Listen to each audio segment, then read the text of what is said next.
if you look at different types of monetary environments, you can kind of separate it into like weak money, strong money, or like medium money. And generally in weak money environments, let's say Argentina, for example, you actually don't see a lot of debt and credit because lenders don't want to lend in that unit because they have no idea what they're going to get paid back in terms of purchasing power, even in, say, a 3-year period. On the other hand, if you have a very, very hard money environment, you don't see much credit either, but those are of course far more stable. You see lots of growth, for example, throughout the 1800s, but you don't see a lot of frivolous uses of debt and credit because borrowers are very cautious about how much they want to borrow in such a hard unit, so that they're more likely to only use it for short duration, high impact types of functions. Whereas we're kind of in this phase now, when you look at, say, developed market fiat currencies, where they're actually kind of in this like weird sweet spot where they have stability, but that brings about long-term instability. So by having this like gradually devaluing unit, both borrowers and lenders want to create credit in it, and so it functions for a while, but then you build up such a highly indebted system that in itself creates its own instability.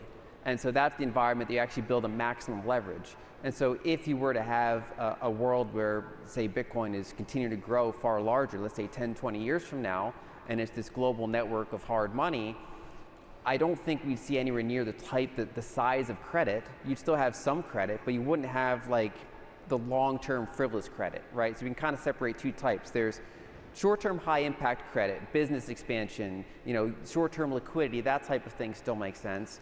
But you wouldn't see the kind of debt that's like permanently on capital structures. So for example, Coca-Cola is a 100-year-old company, they still have debt. And the answer is why? And it's because really what they're doing is shorting the underlying currency. It's a cheaper part of their capital structure than equity, and that would not make sense in any sort of hard money environment. Same thing with 30-year mortgages or 30-year government bonds. Those types of longer, permanent rolling debt as part of a capital structure does not make sense, but shorter term credit still does. Yeah, so how do you think that impacts the role of banks? If banks are the primary providers of credit today, and we're moving towards not so much a credit contraction maybe, but a slow down of the rate of growth of credit or debt. How does that change the role of banks? So banks as a financial services company, I think, still serve somewhat similar roles, but diminished. And so, for example, you still have the credit of various types, but instead of a fractional reserve system, you'd have time-linked deposits to those types of lending. And then number two, it'd still be providing services. Like we see, for example, today there's collaborative custody. That's a financial service that some people can make use of. And there are other adjacent services. And I think a general theme is that they're still working with people to help them use money in potentially more convenient, safer ways to varying degrees. But that their overall roles diminish because their arbitrage opportunities are diminished.